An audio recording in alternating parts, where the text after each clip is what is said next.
And now, stand-up community subscribers and listeners from around the globe, it's time to Stand Up with Pete Dominic, where we ask the important questions that impact you, your family, and your community.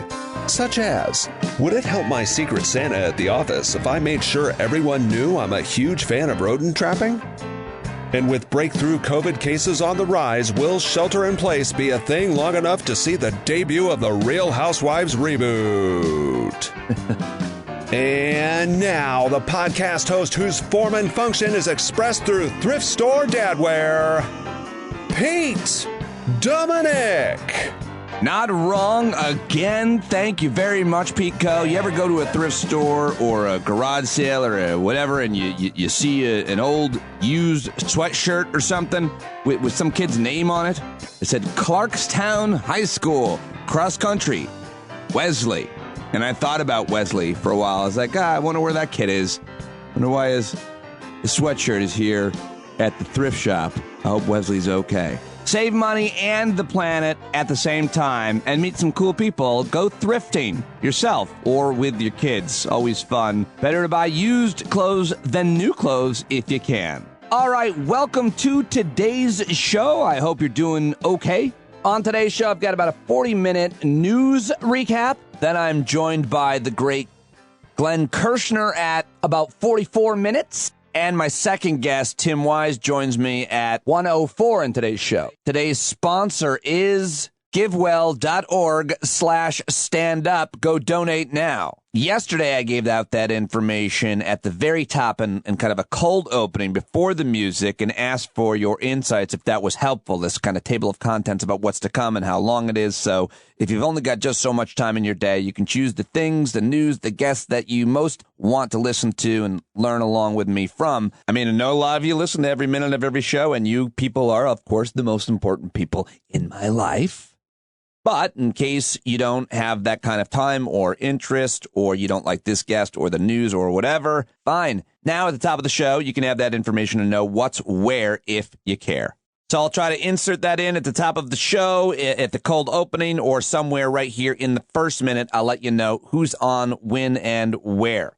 Tweaking, experimenting, I'm always trying to please your ears and your lifestyle. So all the feedback you send me is welcome, including from listener Alec Mondello, who yesterday became a paid subscriber, which is really cool because he signed up to join our community and support the program for a $10 a month. And Alec emailed me and said, "Hey, Pete, I've been a listener since I first heard you on Joe Rogan's podcast back in November 2019. I've been meaning to become a paying member and decided to finally do it after seeing that Stand Up is my most listened to podcast, according to my Spotify Wrapped." Spotify apparently tells you, they call it Spotify Wrapped, what podcast you listen to the most. And Alec writes, "I look forward to the show every day. Keep up the great work," and shared with me that the image, like the picture from Spotify, saying how much he has listened to the show. So check it out. Spotify.com/wrapped apparently tells you that. And if this podcast comes up as your top or one of your top, maybe that's a great way to decide if you're going to be a paying subscriber. Alec, great to have you. Also, welcome to Todd Levine, who signed up for a $10 subscription. Matt West did as well. Hello, Matt and Todd. Also, Amy Logan just became a $5 subscriber. Andrew November signed up for $5 subscriber. Someone called Uncle Skid also just signed up to be a new paid subscriber. Welcome to all of you. Can't do the show without the paid subscriptions. Also can't put my kids through college without your support. So I really appreciate you considering becoming a paid subscriber to this podcast, which I do every weekday right out of my shed with my amazing list of contacts who join me each and every day, including two great conversations, like I said earlier, with Tim Wise and Glenn Kirschner. I think you're going to love both of these on today's show. But first, I've got to get to the news. It's time to recap everything from yesterday in sound and commentary and rapid fire headlines. It's time for the last 24 and the news dump. Let's do it. All right, I've got a lot to play for you. A lot of sound from the ongoings and happenings in the world yesterday. Apparently, at least in some early reporting, the Omicron variant is showing that it might be milder than previous variants. Again, early reporting, initial findings. I'm still holding my breath, but initial data out of South Africa suggests that this new variant isn't fueling a wave of hospitalizations in their country. But I want to start at least with sound today about the news coming out of the U.S. Department of Justice. Yesterday, we found out that they are now joining a collection of individual voters and organizations representing voters of color that have already sued the state of Texas over maps that help solidify the GOP's dominance while weakening the influence of voters of color. Again, the headline, U.S. Department of Justice sues Texas over new political maps. And here is the Attorney General Merrick Garland with the announcement. The complaint we filed today alleges that Texas has violated Section 2 by creating redistricting plans that deny or abridge the rights of Latino and Black voters to vote on account of their race, color, or membership in a language minority group. All right, we also heard from the Associate Attorney General, Vanita Gupta, in a weird strange of fate that she's a woman of color, and yet her audio is not as good for some reason as the Attorney General, a white man. The Attorney General has made clear that the Justice Department will not stand idly by in the face of unlawful attempts to restrict access to the ballot. Today's filing demonstrates that commitment to this charge. The Justice Department stands ready to protect the constitutionally guaranteed voting rights of Americans in Texas and indeed throughout the country. All right. I don't actually think the fix was in against her with the audio. I was joking about that. It was clearly two separate feeds from two different news lines. I was reading an article about this yesterday, and it's important to note that Texas's population jumped by 4 million people between 2010 and 2020, and the increase in the number of minority residents accounted for 95% of that overall growth. Of course, there's a lot more to this story. This lawsuit is going to face significant hurdles when it comes to the Supreme Court, and there are legislative answers to this problem that are moving their way or kind of stagnated in the United States Senate. But this is all about the Voting Rights Act. This is all about Dr. King's fight. This is all about the fact that the Supreme Court under Justice Roberts in 2010, with a conservative majority, gutted Martin Luther King and the civil rights movement's signature achievement, the Voting Rights Act. And states like Texas immediately moved to make it harder for minorities to vote. It's that simple. And that tone and rant was brought to you by years of frustration of having to explain this to people who aren't paying attention or don't care. But I'm glad to have you here joining me because I'm sure you're as outraged as I am about it. And if you're not, why aren't you? Seriously, email me, standupwithpete@gmail.com if you're not outraged by what is happening to access to the ballot for minorities and plenty of others. I mean, making it harder to vote in 2021. And now here's a sad story that anybody who pays any attention to horse racing is unsurprised by. Here is Erica Fox at WLKY News. That's Kentucky local news. Kentucky Derby winner Medina Spirit has died. The horse died this morning following a training workout in Santa Anita. Our sources tell us Medina Spirit suffered a heart attack. Medina Spirit tested positive for a banned substance following the Kentucky Derby in May, which led to the suspension of trainer Bob Baffert. We're going to continue to follow this story. Yeah, you probably don't need to. I mean, that horse was probably so pumped with performance-enhancing drugs it couldn't take one more run. Terrible, terrible sport, horse racing. Sorry, no offense. I love horses, and I feel like horse racing is mean. And I hate gambling, so hate to shit on your Derby party. All right, let's head into yesterday's White House briefing with Jen Psaki, who was asked this question by a conservative reporter about a new book about Joe Biden's laptop called The Laptop from Hell, I think it's called. Anyway, I just thought this is interesting how Jen Psaki handled this, the question, all of it. Shortly after President Biden's virtual meeting with the Chinese president, the first son's attorney said that he has finally divested from a Chinese investment fund controlled by state-owned entities. I was hoping you could commit to basic transparency about that transaction including the name of the buyer, the dollar amount, and the timing. And the second question is, my colleague Miranda Devine has a new book out called The Laptop from Hell, and I was hoping that you could confirm that the laptop is indeed authentic and not Russian disinformation, as you seemed to suggest on Twitter last year. Well, on the first, the president's son is not an employee of the federal government, so I'd point you to his representatives. And as it relates to the book, I've neither had the time nor interest in exploring or reading the book.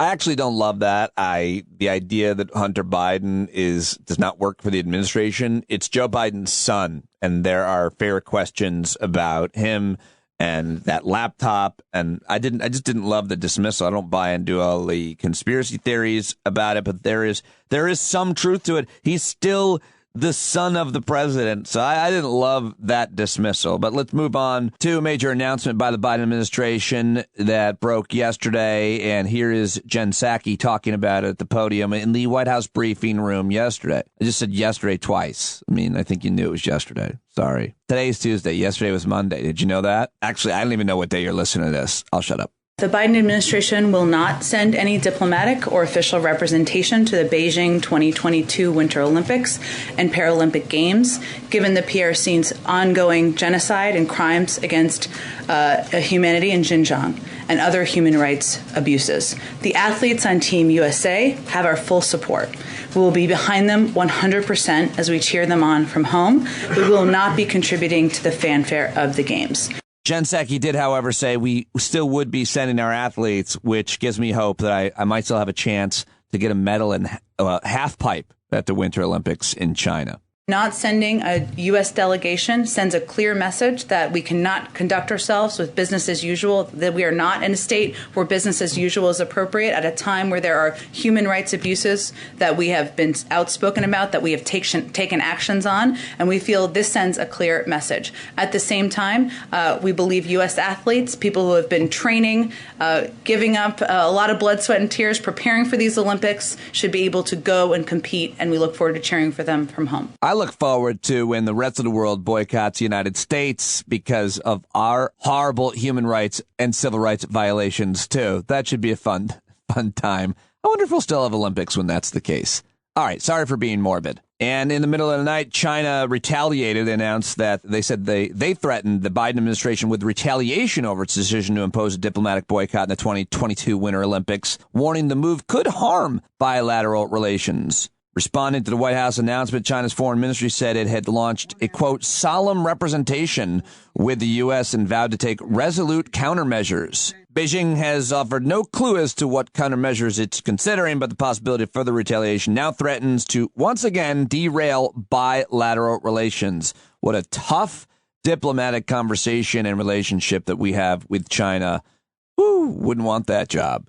But you know who has it? One of the people who has it is the Secretary of State, Anthony Blinken, who yesterday, on a different note, a different story, he hosted Malala, the Nobel Prize laureate, Malala Yousafzai, yesterday at the State Department. She was there to call on the United States to take action to ensure Afghan girls and women are able to return to the classroom and the workplace in the wake of the Taliban's takeover of Afghanistan. She, of course, a Pakistani activist for women's equality who survived a Taliban assassination attempt. She went to the State Department to talk about equality in girls' education. And prior to the closed-door meeting, she noted that Afghanistan right now is the only country where girls do not have access to secondary education. She said they're prohibited from learning, and that she's been working together with Afghan girls and women activists, and there's one message from them, that they should be given the right to work. They should be able to go to school. She also underscored the message by reading aloud from a letter addressed to President Biden from a 15-year-old Afghan girl named Sotada. And here is the kind of echoey audio from the State Department where she's standing next to Secretary of State. As a girl and as a human being, I need you to know that I have rights. Women and girls have rights.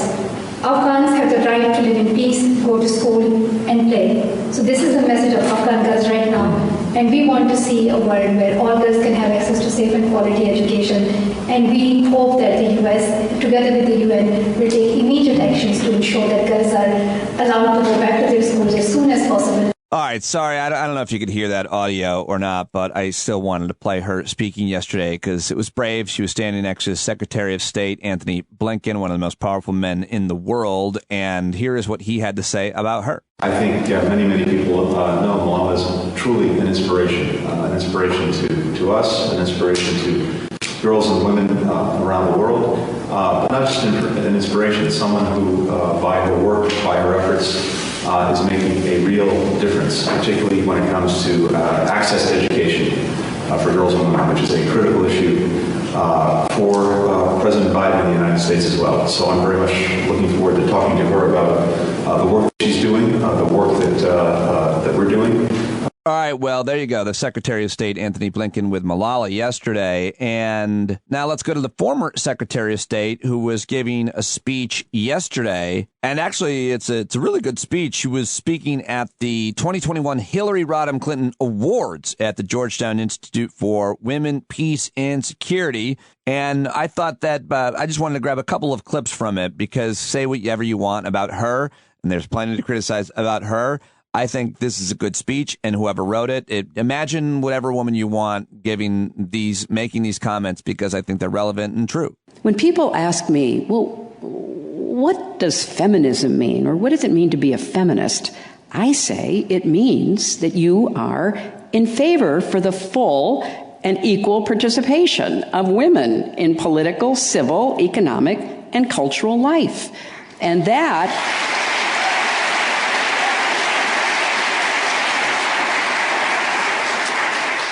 is a positive statement. That is an affirmative call to action. And she also signaled the alarm bells about social media and talked about some of the threats. It turns out, as useful as the internet has been to organizing, including organizing among women, it has also created a platform for misogynists to spread sexist vitriol and disinformation.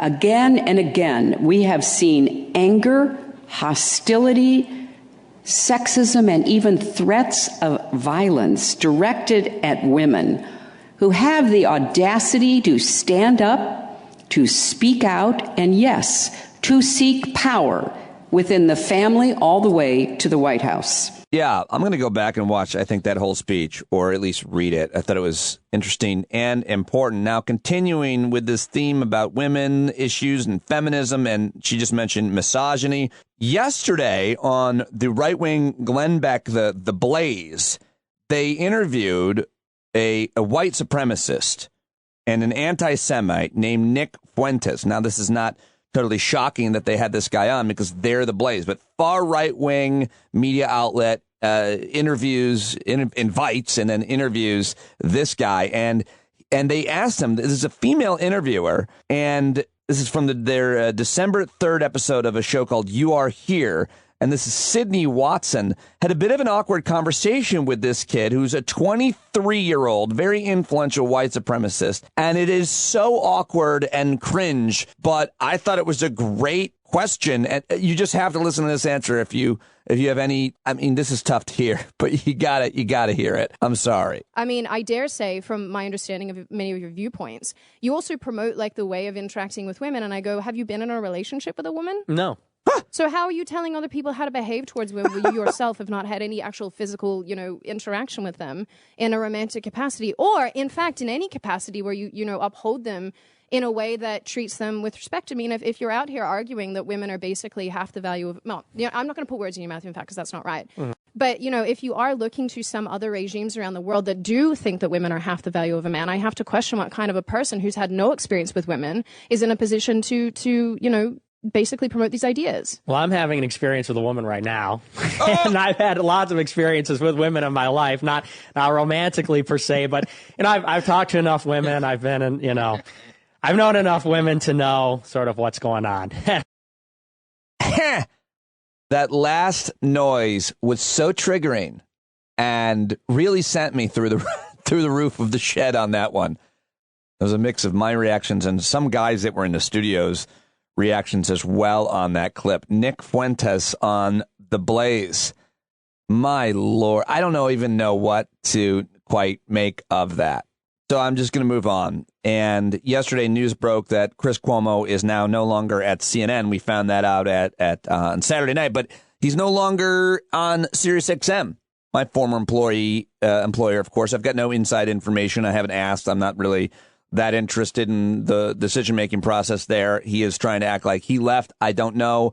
I don't care necessarily at this point. I do want to talk about it for hours with people. I'm just not sure how important it is. But former CNN anchor Brooke Baldwin, whose career I helped make when she was Rick Sanchez's kind of social media updating person on his show, and then he got fired from anti-Semitic comments he made on my show. Brooke Baldwin took over for his time slot and stayed there for like 10 years. And then for whatever reason, I don't know what happened with the ending of her contract at CNN. But she went on Instagram yesterday with about 2-minute reaction to this. I'm just going to play one short part of it about what she thought should happen in that 9 o'clock time slot at her old employer, CNN. And so I'll say it. I would like to see CNN put a woman in that 9 p.m. spot. Not me. I've moved on. But there are plenty of brilliant women they could choose from. You know, I've interviewed so many women who successfully lead corporations and Congress, classrooms, activism spaces, Hollywood, music industry, Michelin star restaurants. And they all agree that, you know, the way we truly change the game for us is to put more women, brown, black, white women in positions of power. And yes, of course, we need more seats at the table, but we also need to build a better, more inclusive table. And CNN primetime has been dominated by male hosts. And y'all, it's nearly 2022. Wouldn't you like to see a woman successfully lead in primetime? All right, Brooke Baldwin, former CNN anchor, making that video on her Instagram account. And I've been advocating publicly for Laura Coates. I haven't talked to Laura. I don't know if she's in the running, if she's interested in that 9 p.m. slot. I don't know, but she certainly hosts a lot at the, I think, 10 or 11 for Don Lemon when he's out. And she's the most dynamic, hilarious, intelligent, experienced, credible communicator, excellent communicator. I mean, it's almost like sometimes we sit here and talk about, you know, advocating for women or women of color. But I think it also is worth mentioning that outside of those categories of gender and skin color, Laura Coates is the best. I mean, she is just the best on the air. If you gave her space on an hour to talk about things more than just legal issues, which she does when she anchors, she's the best. Forget about dudes, women, black, white, brown. I think Laura's the best. I think she should get the time slot. She's got a new book. She'll join me soon, and I'm sure we'll talk about it. But my vote is pretty clear, and I've put it out there as much as I can. All right, well, one more clip, which I suppose can fit into a category about women, or certainly women of color, because David Perdue is a former senator from Georgia, and he announced that he's going to run for governor to take on Stacey Abrams, who is running. She just announced. I played her announcement. Now, David Perdue is trying to primary the current governor, Brian Kemp. He's just not crazy enough. I don't know how much you followed this story, Georgia politics. It's fascinating, interesting. But David Perdue, of course, accused of insider trading. He's got Trump's endorsement yesterday. And, well, here is like his announcement, which is totally negative. You heard Stacey Abrams' message on this show the other day, maybe you didn't go watch it. Very positive, forward looking, what she wants to do, what she wants to change. Well, here's David Perdue. They waste no time in attacking Stacey Abrams in his campaign announcement ad. I'm David Perdue. I'm running for governor to make sure Stacey Abrams is never governor of Georgia. All right. Make no mistake, Abrams will smile, lie, and cheat to transform Georgia into her radical vision of a state that would look more like California or New York. To fight back, we simply have to be united. Unfortunately, today, we are divided, and Brian Kemp and Brad Raffensperger are to blame. Look, I like Brian. This isn't personal. It's simple. He has failed all of us and cannot win in November. Look, I like Brian. I mean, we're friends. It's not personal, but he is a complete failure. And I will come in and unify Georgians because I'm the guy, I'm the unifier, and I've got the endorsement of the great unifier, Donald Trump now. So there you go. There's David Perdue. Now, the second in command in Georgia is Lieutenant Governor, and he is none too happy about David Perdue running to primary his boss, Brian Kemp. He thinks it's tearing the Republican Party apart. And he was on CNN yesterday talking about what this means. Here's Jeff Duncan, Republican Lieutenant Governor of Georgia, trying to tell us that there are some great Republican policy ideas that if only they could be allowed to be implemented. Well, it continues to disrupt us. It's another embarrassing example of our fascination with self-inflicted wounds. But I think we've got some better days in front of us. GOP 2.0, as you mentioned earlier, is just a better pathway forward. It's one that spends a majority of our energy talking about the policies that we're good at as Republicans, because believe it or not, we are good at a number of policies. And I think a majority of Americans will line up with those. But we just keep forgetting to remind people of what we're good at and doing it with a better tone than 280 characters on Twitter. I should reach out to that guy. If I had his email, I don't want to do the work because I bet you he won't come on. But I'd love to seriously know what his great Republican policy 2.0 policy ideas are and discuss them with him. I'd like to challenge him a little bit. People want to hear more adversarial conversations on the podcast you've been mentioning. Jeff Duncan, I'm trying to get that guy on. And yesterday, the mayor of New York, who's mayor for just a little while longer, Mayor Bill de Blasio, announced the toughest restrictions mandate for vaccines for employers, I think, in the whole country. Here he is. I'm not sure how this is going to be enforced or possible, but here's Mayor de Blasio on MSNBC yesterday. As of today, we're going to announce a first-in-the-nation measure. Our health commissioner will announce a vaccine mandate for private sector employers across the board. All private sector employers in New York City will be covered by this vaccine mandate as of December 27th. We're going to have some other measures as well to really focus on maximizing vaccination quickly so we can get ahead of Omicron and all the other challenges we're facing right now with COVID. All right, there you go. That is the mayor of New York announcing some new guidelines for vaccines for employers in New York.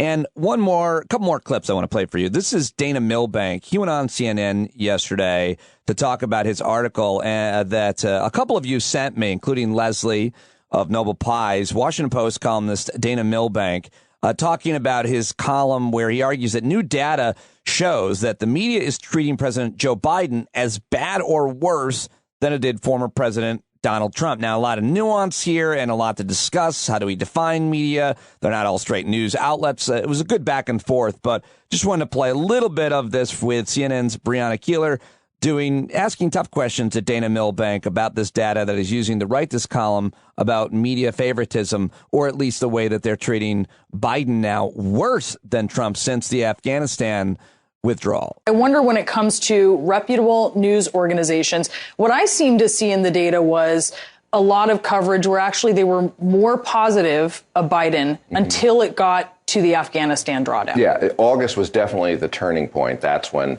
I think Biden's coverage was more favorable than Trump before then. There was that honeymoon. But it happened in August. But even as things have generally improved since then, the coverage has not improved. It's slightly up from where it was, but it's still, emphatically negative on Biden. And, again, at the same level or at times even more than we were against Trump. And I think that's the key. So if you're a news consumer and you consider yourself a news consumer of reputable news organizations, what do you think the takeaway is here? Well, I look at it from the point of view of the news producers, and I think we really need to do some soul searching and think about what it is we're delivering to people. And I think the media consumer may, should look at what we're saying with a grain of salt, knowing that, we see it as our job to be negative, to be adversarial. But there's a real problem when we're being just as adversarial because a guy didn't pass a bill as we are when a guy is trying to overthrow democracy. All right, Dana Milbank, you can read that column in the Washington Post. And what do you think about that? We can discuss it as one of many issues at our Hangout on Thursday night or on Discord or anywhere else. I'd love to hear your take on media coverage bias, Trump versus Biden. Okay, well, I have one last clip to play for you, and it is 4 minutes long. And I've been getting a lot of feedback from listeners that you like some of these longer clips in context. You can always skip ahead, pretty easy to do if you're listening to a podcast, unless your phone's in your pocket or something like that. But I thought this was a powerful speech on the Michigan State Senate floor made by State Senator Mallory McMorrow, who represents the Royal Oak area. She's a Democrat, of course, in Michigan. And that, of course, is where this shooting occurred in Oxford, Michigan, at that high school last week. And I just thought this is a powerful speech, and it fired me up. And it's just kind of inspiring to know that people like this, women like this, are serving in legislatures around the country. It's the kind of thing that certainly keeps me going, inspires me. And I wanted to play all 4.5 minutes for you. If you're not interested in this, then skip ahead. But I think it's well worth it. Here she is, Senator Mallory McMorrow in Michigan. Yesterday, when asked by a reporter if the legislature would take any action in the wake of the horrific school shooting in Oxford, the senator from the 16th district said, quote, "If we get obsessed with eliminating the risks, we'll evolve into a country that we don't recognize." Last night, I spoke with a group of Cub Scouts over Zoom, and one child asked, how could a 15-year-old even get a gun? So I was going to wait on these remarks to help give the community space to grieve, but in the wake of such callous remarks here in this body, remarks that imply that children killing children is simply the price that we pay in this country, I must rise today. But is anyone in this room truly surprised? For 3 years, I have stood up in this chamber year after year after year to introduce a resolution merely to recognize Gun Violence Awareness Month.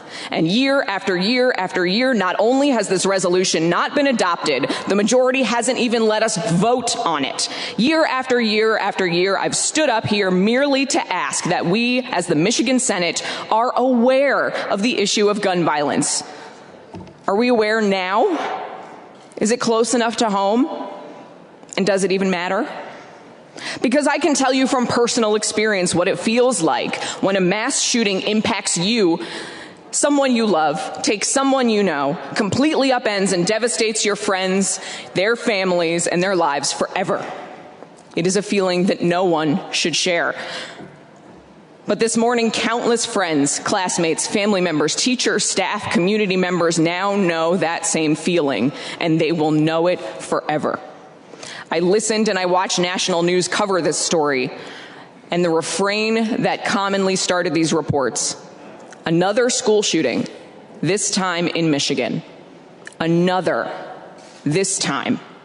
Common language because we all know that there will be the next one, and the one after that, and the one after that, that this is the country that we recognize today.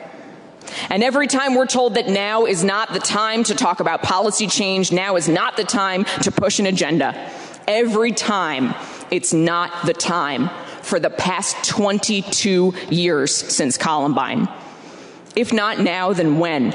Because this week, a child brought a gun to school and killed 4 other children.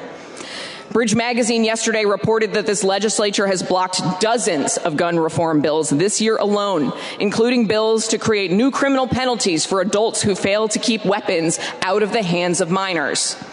Would tougher laws have prevented this 15-year-old from getting access to his father's gun? I don't know. But I do know that doing nothing didn't stop this from happening. And if we continue to do nothing, then it will keep happening again and again and again. Another shooting, this time.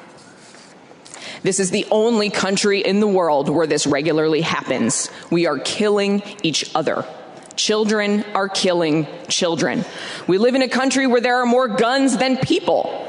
And anytime anyone brings up any ideas to help stop gun violence and put safety measures in place, we hear outcries of freedom. We hear that it is a right, that it shall not be infringed. But what about the right to life, liberty, and the pursuit of happiness? Why are children's lives worth less than guns? Because if I'm not mistaken, ever since the NRA changed course after Columbine by telling you that your rights are under attack and that someone is coming for your guns, Has anyone ever come for your guns? Instead, we've seen record gun sales year after year after year, meaning there are more guns in our communities, and that easy access to firearms has created a reality where children are killing children. And instead of addressing the root cause, we have been training children on drills to make themselves less likely to be killed. Are you in this job to represent the people that you protect to serve, or are you here to sell guns? We can't even recognize gun violence in this chamber. Wouldn't dare, right? So I'm not going to stand up here today and ask you to do something because you've already made that choice. But if you're not going to do anything, then get out of the way so that some of us can at the very least try. Woo-wee. That is a powerful 4-minute speech from Senator Mallory McMorrow, who represents the 13th district in the state of Michigan Senate legislature. I think she'd be a great person to speak to on the podcast. What say you, Senator McMorrow? Join me. I'll reach out to her ASAP. All right, well, that is your long clip for today, and now it's time to get to rest of the headlines, rapid fire. It's time for a quick news dump, and then we'll get to Tim Wise and Glenn Kirschner. And here's today's news dump jingle by voiceover artist and musician Pete Coe, who writes this one inspired by a news story I mentioned yesterday's show. Dangerous leopard snatched a boy, angry mother jumps. The leopard flees in terror for today's news dump. Wow, really getting a lot of mileage out of that kitten meow, Pete. Yeah, that was a ferocious sounding leopard. Okay, well, a quick news dump because I'm already almost like 40 minutes in here, and I want to mention a few stories. Yesterday, the Dow went up 600 points on easing Omicron fears, investors in a better mood about the new COVID strain, apparently, so that's interesting. Fears about Omicron had helped hammer the stock market lately, but now hopes that the new strain won't be so bad. Appears to be doing the opposite, according to the Wall Street Journal. I mentioned Merriam-Webster's word of the year. I forget what it was. It was something to do with COVID. Was it variant? I don't know. But Dictionary.com's word of the year isn't about COVID. Dictionary.com has decided to go with allyship, the status or role of a person who advocates and actively works for the inclusion of marginalized or politicized group in all areas of society, not as a member of that group, but in solidarity with its struggle and point of view and under its leadership. I am an ally of New York Jets fans who have been struggling for years. Okay, you know what it means. Joking. New York Jets fans are probably not allies, by the way, to, generally speaking, to marginalized communities. It's just my experience. Well, the U.S. is now averaging more than 100,000 new COVID-19 cases a day, the highest level in 2 months. I didn't really do anything on COVID other than news regarding the Omicron variant, but for the first time in 2 months, we're averaging more than 100,000 new COVID cases, shortly after millions of Americans traveled for the Thanksgiving holiday, of course. Also on the rise, number of new COVID-19 deaths with a 7-day average of 1,651 Americans dying each day from the virus.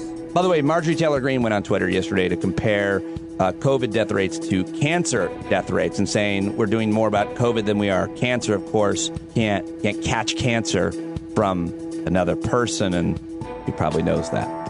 Maybe she doesn't. How about this story? Maybe this could be for tomorrow's news dump jingle, Pico. Pablo Escobar's 80 cocaine hippos are wreaking havoc on a fragile ecosystem. The animals were first brought illegally into Colombia decades ago, and now their descendants have become an invasive species. A herd of up to 120 hippos whose ancestors were smuggled into Colombia by the drug lord are now running wild along the banks of the Magdalena River.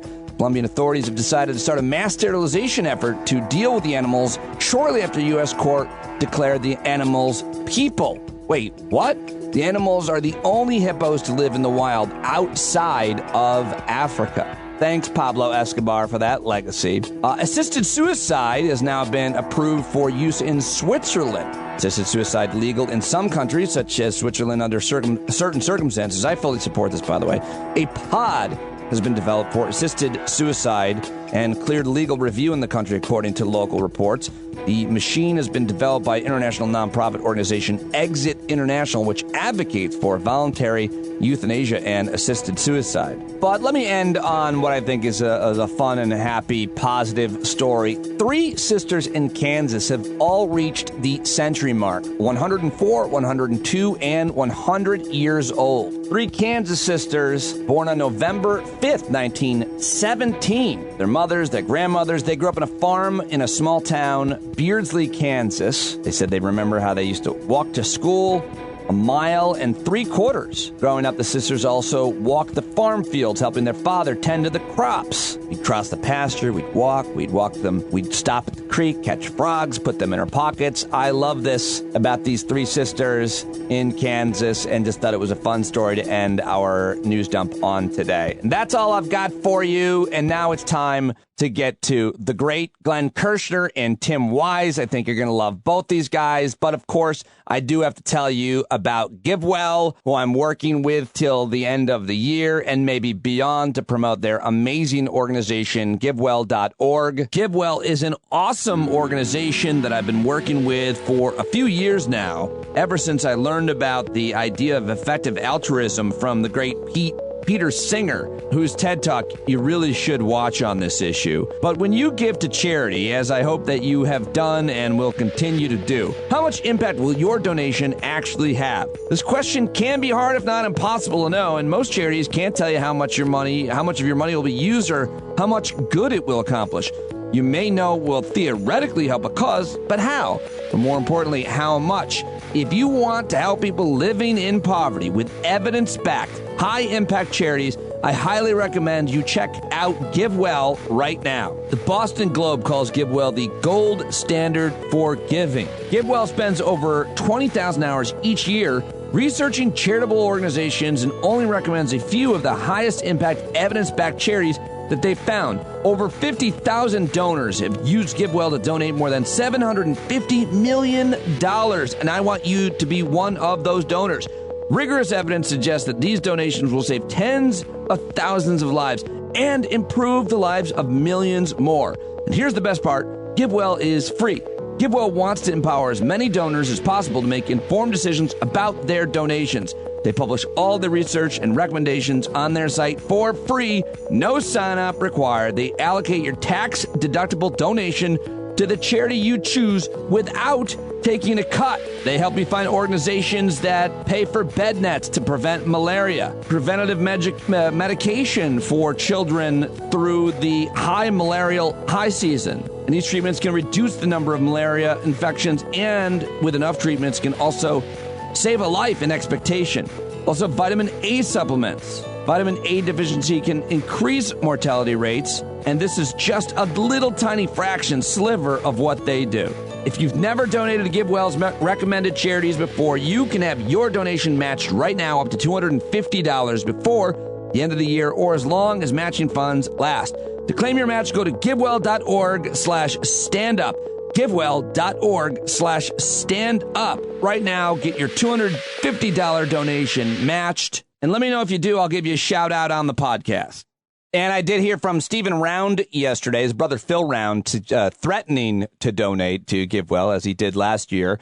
But Stephen Round, I got a notification from GiveWell that Stephen donated, and maybe many of you aren't notifying me, but I hope that you will consider a donation and perhaps a recurring donation to that amazing organization. All right, now it's time to get to my guests joining me today on the show. Coming up, an amazing conversation with Tim Wise. It's always amazing. That starts at an hour, 4 minutes or so thereabouts. But first, I've got the great Glenn Kirschner, former federal prosecutor, host of his own YouTube channel, which is a huge hit, an MSNBC legal contributor, an author, an activist of sorts, and a really good friend of mine. Glenn and I talked about several issues, from juvenile detention regarding what happened with this shooter in Michigan and how those things are seen through the eyes of the law, as well as what's happening with the January 6th Commission, prosecution of Trump and former Trump administration officials, and more. Glenn is on Twitter, where he's prolific, at Glenn Kirschner 2. Learn more about Glenn and all the show links. Let's do it right now.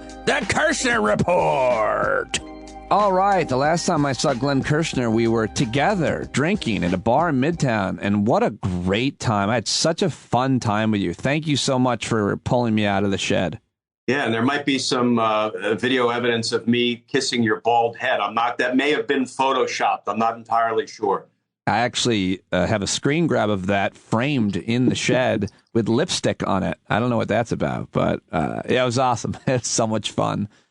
Thank you for joining me. I have a lot of criminal justice questions for you, and as it relates to like trying a kid as an adult from Rittenhouse out there. He's 17, this vigilante who just got off, and then you got the kid in Michigan who took 4 teenagers' lives, shot a bunch of others, and now his parents are in trouble. And there's this question about how you can try a young person as an adult and how that works. And to me, it's pretty clear, cut and dry. I don't know anything about what the law says, but morally, it seems like a kid is a kid.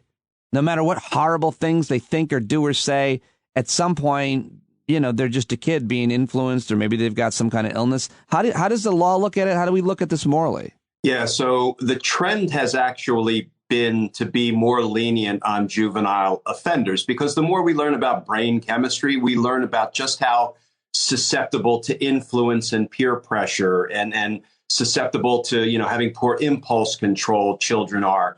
But you have to balance public safety against all of those, I think, good-natured urges and empathetic urges we have to treat children as children all the time and understand that they're going to do things that they shouldn't do. So here's how a very broad brush picture. If you are 18 and older, you're generally tried as an adult. If you're 17 or younger, different jurisdictions handle the crimes committed by juveniles differently. Let me use DC because we have lots of examples to choose from when it comes to juvenile offenders. In DC, if you're 16 or 17 years old and you commit certain, let's just say, crimes of violence, certain statutorily designated crimes, you can be taken as an adult with just the prosecutor signing your arrest warrant in a certain way. It's called the Title 16 adult certification. So when I was chief of homicide, if I had a 16 or 17-year-old defendant who'd committed a murder and I had probable cause to support an arrest warrant, I had to decide whether that kid should be handled in the adult system or the juvenile system. And a lot of factors went into that. But, as much as you understand why young people, impulsively commit crime, you also have to understand that when violent crime is being committed in the community, it doesn't matter to you if your loved one was killed by a 16-year-old, a 26-year-old, or an 86-year-old. Public safety is public safety. So there is always a balance that goes into these decisions. I had a 15-year-old kid, Pete, who committed 3 murders, all at age 15, in 3 separate incidents. We decided at age 15, you can try to certify somebody as an adult. It takes about 2 years. You have an entire trial on the question of whether that juvenile offender is susceptible to rehabilitation. And if you can prove to a judge's satisfaction that he is not, then he can be certified as an adult, even though he committed the crimes at 15. I did that once in my 30 years as a prosecutor, and that 15-year-old was certified as an adult. So, but the question is about public safety, and that's a fair question. You don't care if the murderer, someone took your family member, is a 15-year-old or an 18-year-old. You don't care. But I guess what I'm missing is the reason why you try them as an adult is because that's the only way they can be sentenced to jail time for a longer period of time. If you try them as a juvenile, that means they're going to get out in a certain amount of time. Like, what am I missing? You can only confine them until they're 22 years old, so through their 21st year. If you're a juvenile and you commit a murder at age, let's say, 14, 15, 16, and you're run through the juvenile system in D.C., you can only be detained while you're 21 years old. 22, you're going to be put out. So it's a relatively short period of incarceration and incapacitation, and then the person's going right back out into the community. Is there not a way to stipulate a different law? I mean, psychologically, morally, it would seem like, if a kid killed 4 of his his schoolmates at 15. He's 15. Do you have any idea what he was doing? His parents got him that gun, and maybe he stays in prison until 22. It's 7 years, and now he knows he's a completely different person than he was. And, I mean, maybe they reevaluate him. It seems wrong. Yeah, it seems wrong, but it can only be changed by the legislature because each state has its own laws regarding how they deal with juvenile offenders. Well, if there's a public uprising, you go to your legislature and have them, enact more stringent laws to make sure that, we take into account the youth of the offender, but we also take into account public safety. Well, knowing what little you know about this kid in Michigan and his family, which we know probably a little bit more than we know most of these situations in terms of his parents and things that were written, and you've been following this closely, how would you approach this case? Well, it sounds like under the laws of Michigan, don't quote me on this, but I think he's being treated as an adult offender. Yeah, that's my understanding. So that means he will be subject to up to 15 years confinement on each of the 4 counts of murder. And then I think there were 7 counts of aggravated assault or attempted murder for the 7 students that he injured, but they survived. So I think he will be facing an adult sentence.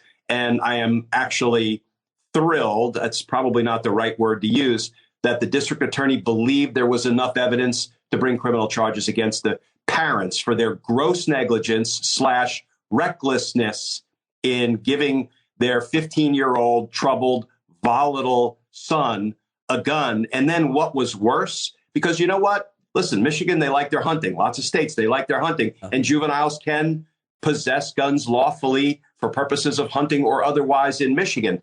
But, parents have to be responsible about it. Not only did they give their son a gun with lots of indication that he was a troubled young man, but when a teacher saw him searching online to purchase ammunition and was so concerned that the teacher reached out to the parents, the mother texted the son, LOL, I'm not mad at you. You just have to learn not to get caught.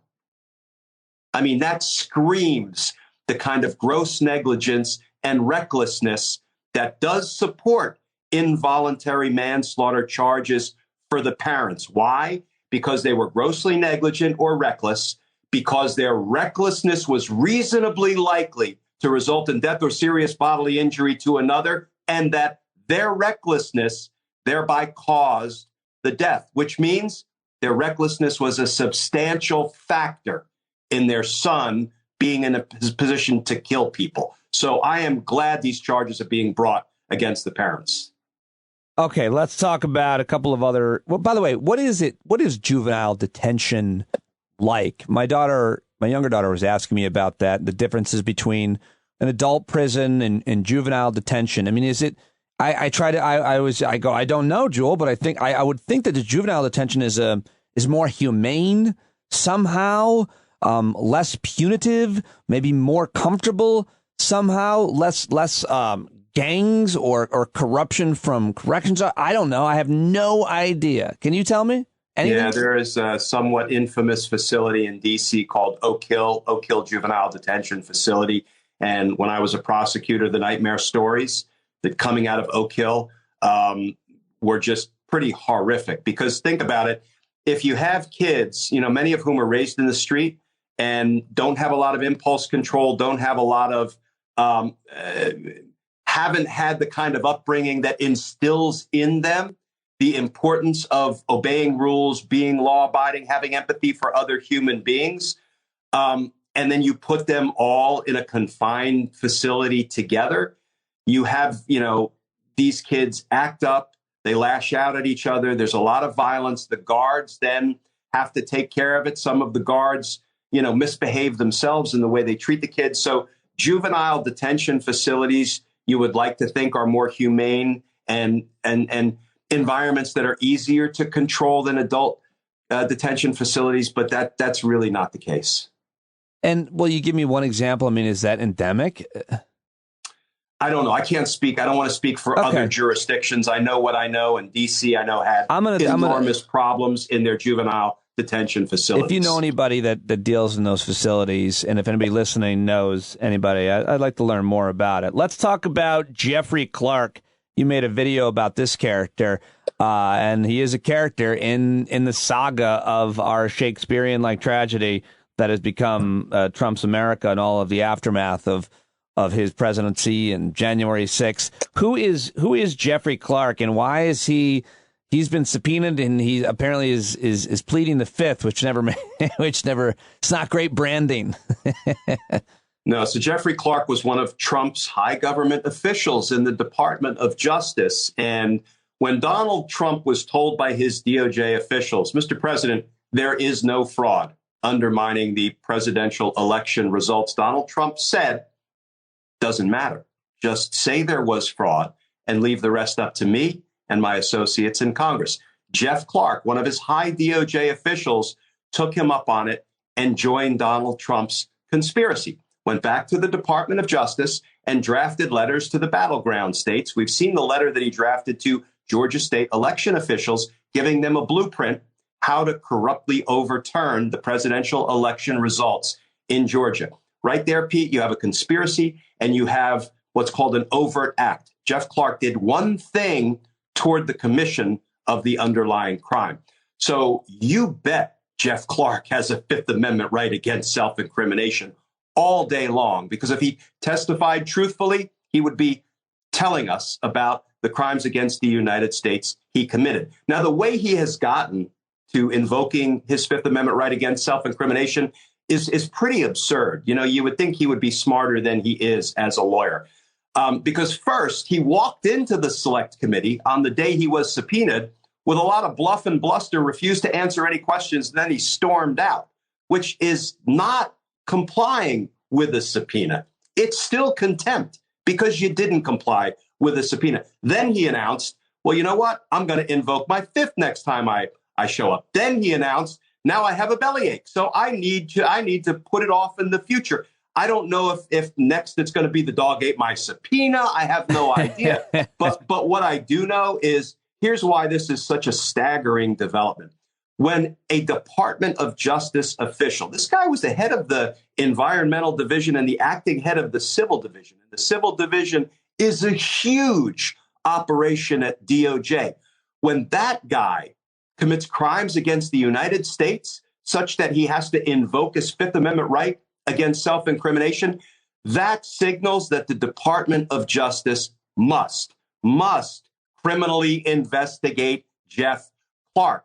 And when DOJ has to criminally investigate one of its own, you know what that means? That means they have to interview and present to the grand jury probably dozens and dozens of DOJ officials, employees, prosecutors, all the people around Jeff Clark when he was committing these crimes against the United States. That screams conflict, and it's the kind of conflict that moves us in the direction of a special counsel being appointed. Well, to be clear, apparently, so the House Committee investigating January 6th Capitol insurrection postponed deposition on Saturday due to, quote, medical condition that precludes his participation. Apparently, that's bellyache. It's a bellyache. Yes. What do you call that in the business? Listen, I don't want to make, if the man has a legitimate medical condition but after you've had a couple of other false starts, it begins to feel suspect. But I did see Adam Schiff say, listen, we got verification that he's got some medical condition, so we're going to reschedule him. I don't know if it was diabetes or something else he's suffering from. Well, maybe he swallowed a jar of pills to get out of it. I mean, there could be any number of things, I suppose. But what does that mean? I mean, isn't he in the same boat then as Bannon and Mark Meadows? And by the way, I now challenge you, if Bannon ever sees justice, then I will sit on your lap during the taping of a YouTube video and eat my hat live on one of your videos, and I'll win in the end because I'll get more followers. But I too will have a tummy ache from eating my hat. I think that Bannon's going to prison. Bannon's going to prison. Here's why. Go ahead. Here's why, Pete. He has no defense. He has no defense to the crime of contempt of Congress, and he's been charged with 2 counts. He will be convicted, right? Can you agree that if you got no defense and the prosecutors take him to trial, he's going to trial, he will be convicted? The law says there's a mandatory minimum sentence, and it's only 30 days on each count. That the judge has no discretion the judge must impose at least 60 days in prison and can impose as much as 2 years in prison. He will go to prison unless he pleads guilty and agrees to cooperate. Then they can go below that mandatory minimum sentence. Well, he wants to go to, he will love going to prison for 30 days. He will, because he's using it as a fundraising, vehicle. Yeah, he'll do his show from the prison war room. I mean, yes. So maybe I won't be eating my hat, I guess, because he wants to go to prison because it's good for his dumb show that he does. It's so powerful. My Lord, is he powerful. I mean, he stole from Donald Trump's base with the bogus We Build the Wall Foundation, and then Donald Trump pardoned him. I mean, how much more disrespectful can you be to your own voters? Oh, God. I just get so much PTSD when thinking about the guy. All right. How about yesterday on Fox? Who was he talking to? Mark Lee on Fox News when Trump obstruct justice again? Didn't he admit, hasn't he admitted over and over to obstructing justice? And how do you react to everybody flipping out last night saying he did it again? He admitted to a crime live on television when he said, I had a fire coming. He was going to come for me. Yeah, this is old news. He already made that particular confession previously, I think, to Lester Holt. So this is him just being emboldened because he hasn't been held accountable.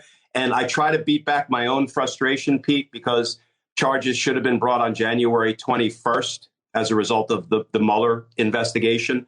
And they haven't been. And I still believe that our friends at the Department of Justice, my former colleagues, are working on holding Trump and company accountable. I don't believe for a minute, Pete, not for a minute, that they're just sitting back saying we're prepared to give it all away to Donald Trump. We're ready to let him bring an end to our democracy. I don't believe it for a minute. And here's the thing. People point to Adam Schiff, right? Adam Schiff keeps saying, I see no indication that the Department of Justice is criminally investigating Donald Trump. Let me first say, I take everything Adam Schiff says to the bank. I just do, because of the man he is and the job he has done trying to save our democracy. But Pete, members of Congress and their staff are targets of the investigation, the insurrection. We know some members of Congress are complicit. We saw it, right? So, and I'm not saying Adam Schiff is one of those people, but what you don't want to do, if you're the Department of Justice and you're investigating members of Congress and their staff, is breathe a word of it to anybody in Congress. So I'm not surprised Adam Schiff isn't being read in formally or informally about what's going on behind those big metal DOJ doors. Well, I don't know if I share your optimism, but I certainly hope you're right. I certainly hope you're right about that, because what else do we have? We got nothing. If we don't have that, we got nothing. Well, we've got Georgia. We've got the Manhattan. Yeah, we got New York. We got Georgia. We got DOJ. It's not exactly a tortoise and a hare thing. It's like a tortoise and a sloth and a snail. It's like, who is going to get off the dime and charge this guy? All right, man. Well, I appreciate you updating me. I've been watching all the videos that you're posting, of course, on YouTube. Keep it coming, buddy. I appreciate it very much. Great being with you, Pete. Thank you. All right, there he goes, Glenn Kirschner. Let him know that you heard him here on the show. He is so massive and popular now with his YouTube channel. Go subscribe to that, but please let him know at Glenn Kirschner, too. Let me know if you love our conversations as well. Always love to hear for your feedback on anything about this podcast, which I put so much into each and every day. Now I'm very excited to bring you a guy I talk to pretty much every month. I read everything that he writes, his books, his essays, his videos, everything that Tim Wise is doing. Follow him at Tim Jacob Wise, as I have been for years. He has been a mentor and an educator to me. He's an anti-racism educator. You got to read his essays at Medium, timjwise.medium.com. We talk about several of them today. His latest book, Dispatches from the Race War. Go buy that. And, well, here we go. Another great conversation with Tim Wise covering a wide range of issues. And in memory of my good friend Chris Cuomo's radio show ending on Sirius XM, let's get after it. Ugh. There he is. Welcome back to the podcast, Tim Wise. I always get so excited when you say, yes, you're able to join me. Lots to talk about with you here at the end of the year. How are you? I'm doing pretty well. How about you? I'm doing good, and yet when I read your most recent work, I do get pretty fired up, pretty concerned, and that is why I always read you, because I think it's important. And I want to talk about your most recent piece, which talks about the school shooting in Michigan, and apparently you came to prominence in like 2001 when you wrote a piece about a school shooting. You've been writing about this issue the way that you see it for a long time, unfortunately. Tell me about that original piece, what it was in reaction to, and why it struck such a chord, Tim. Well, of course, I mean, I've been doing the work for 30 years, but really for like the first 11, this is, pre-social media. This was during a time when, if you weren't sort of an academic or in a scholarly position, you weren't going to be real well known. And so I wasn't, like most people. I was just doing the work as best I could. Started writing stuff on the internet. And back in 2001, this was a couple years after Columbine, which I'd already written about. It was a year more than that since Kip Kinkle in Springfield, Oregon had shot up Thurston High School there and killed his parents. And in both of those cases, and then again in 2001 after Santee, California, Santana High School right outside of San Diego, I wrote these articles, and the fundamental premise of them, which I've now had to revisit in the wake of this shooting in Oxford, Michigan, was, the thing you always hear needs to be addressed, and needs to be interrogated, which is what? Every time it happens in Parkland, in Paducah, Kentucky, in Springfield, Oregon, in Littleton, Colorado, now Oxford, Michigan, go down the list. It's always these nice, safe places that no one thought this would happen here. In fact, they'll say this wasn't supposed to happen here. Now, the reality is mass murder is not supposed to happen, period, right? But that's never what people say. What they say is, not in our little sleepy town. How could this have happened? And the point that I was making is, this shit keeps happening in precisely these places. And my analysis was, it's happening precisely because you don't think it will. In other words, because it is nice and safe, which are really code words for white and middle class, we assume that danger isn't present. We assume that danger is black and brown folks. So too many black and brown folks move in. If too many black and brown folks had gone 40 miles north from Detroit to Oxford, folks would have noticed, and they probably would have had metal detectors at the school, which would have caught that kid's gun from coming into the school in the first place. But because it's little sleepy Oxford, why do we need metal detectors? This 86% white, there's like 23 black kids in the school or something. It's like 14% reduced price lunch or something, very, very minimal. And so they're figuring there's not danger. And my argument now for 20 plus years has been that this white blindness, this blindness to white pathology is actually deadly to white people. White parents keep burying their children because they're so busy looking for danger over there on that side of town or coming from folks like that they don't see it's in algebra class with little Susie or Johnny. And in 2001, when I wrote a piece about the shooting in Santee, California, to that effect, called School Shootings and White Denial, which was, again, this is pre-social media. This is 2001. Zuckerberg is still in high school, which is where I wish he had stayed, frankly. And I think most of the world is starting to realize either if he had just stayed there or if the Winklevoss twins had better attorneys, but the world would be far better. But in any event, 2001, this is, that Google had been around for a few years, but it still wasn't even the main search engine. There was no such thing as blogs yet. There was no YouTube. I wrote a piece, and I wrote it for Alternet, which, still around, progressive online magazine.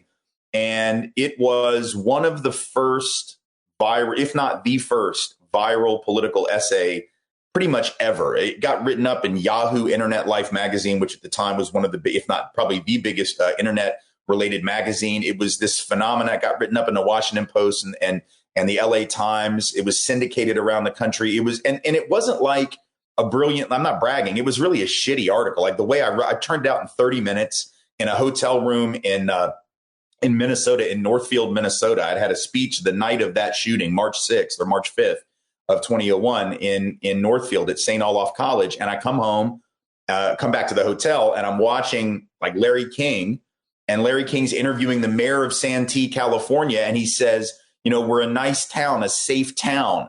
We don't have a lot of people of different, and this is his word, ethnicities, right? Which is a whole nother issue. But in other words, why was that even relevant? What he's saying is, we're white people. This isn't supposed to happen. So I was pissed, and I wrote this rant in like 30 minutes saying the reason this happened is precisely because it's a nice, safe place where nothing ever happens, and you're not afraid of the people you ought to be afraid of. And then I linked it to some other pathologies that were also disproportionately white, including young youth drug addiction, drinking and driving, heavy drinking, all these things that actually white folks lead the pack in, but we're still looking for pathology over there. And it blew up, and there were 50,000, I think it was 50,000 views on that website in the first week and a half. I got 8,000 emails, which in those days, that was insane. To get 50,000 views on a website was insane. And then to have 8,000 emails over the course of several months. And I responded to probably half of them because, that's just what I do for a living. I get to sit and respond to people who are either angry or happy with what I've said. And it was this, all of a sudden, and I got real self-conscious thinking, oh man, I hope that the parents in these places don't feel that I don't mean to condemn their communities, because I also talked about Littleton and Columbine in that piece. And later, several years later, I met somebody who was one of the chief of security people in Littleton, Colorado. And he said, no, I think parents and families need to be hearing this. I think they need to see this. And yet here we are 23 years later, and this thing happens in Oxford. And it's not just the parents. Yeah, the parents have to take a lot of responsibility for what this kid did. And they clearly put that gun in his hand, and they didn't take seriously the warning signs. But think about what the school did. The school sees him looking up ammunition. They see him drawing murder pictures and with captions that say things like, the world is dead. My life is meaningless. The voices won't stop, or whatever, that help me. And they call the parents in, and they say, we really think you ought to take him home and get him some help in the next 48 hours, or we're going to call CPS, Child Protective Services. And the parents are like, no, he needs to go back to civics. Oh, okay. So we'll just let him go back to class. They didn't think to search his bag. And my point is, if that kid's black, he's not going back to class. If that kid is Chicano, he's not going back to class. If that kid is Muslim, he's not going back to class. The cops are being called. He's being sent home. They're certainly going to search the bag, and they're going to find the weapon, or they would have had a metal detector and it never would have made it in the building. This is why race, people get mad at me when I say this, why do you have to make everything about race? Because this is about race. This is about what happens when you don't pay attention to the pathology in the nice, safe / white middle-class places. I feel like one of the parts of this essay that really got me was we see black pathology. We see it coming even when it isn't there, let alone when it is. With white folks, we often miss it until it's too late. You go on to say, if it were gang violence in a major city, we're going to hear about black single moms and the absence of black fathers. But if it's mass murder in Pleasantville and the father was in the house, even if he was buying his son a murder weapon, we have no idea where to begin. Right. We don't know where to start the analysis. And I use the example of Kip Kinkle, who was one of the first sort of major national consciousness ones of these shootings in 98. Kip Kinkle kills his parents, goes into school, shoots up the school. And the next day, or maybe that day, I think I was watching MSNBC. It had just launched as a network back in those days, so it was very much in its infancy. And I'm watching these pundits talking, it might have been CNN, but I think it was MSNBC, talking about why did this happen? And they're trying to come up with, reasons. And again, when you have violence in urban areas, in black and brown communities, we all know what the reasons are going to be. They're all going to be about the black family, about the black culture, about those people. It's going to be very specific. But in this particular case, they go through this litany of things. And the litany of things were, it's antidepressants. Well, it might be. Okay, that's fine. But that also might be what's going on with black folks, too, when they commit crime. Who knows? Or, it's mental illness. Oh, well, could be. But that you never bring that up when it's black people. They're not allowed to just be mentally ill. They have to be, socially and culturally defective as black people. They said, well, it could be access to the guns. It could be that we took prayer out of school. They went to that one. Or it's the culture of death that's the result of abortion. Right. Yeah. And actually, somebody actually said, well, you know what it is? It's Bill Clinton's affair with Monica Lewinsky, which had just become public at that time. And people are like, what? And well, yeah, because, if the president's going to lie, then it just says that morality doesn't matter. Ergo mass murder. They would come up with every possible excuse for why this thing had happened. But no one was ever like, maybe there's something defective in the white middle class suburban communities.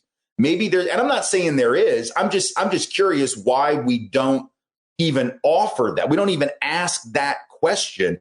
Could there be something about the white middle class culture. And we're just so not used to thinking about that. We want to find the cause external. Well, whereas when it's black folks, no, it's internal. There's something wrong with them.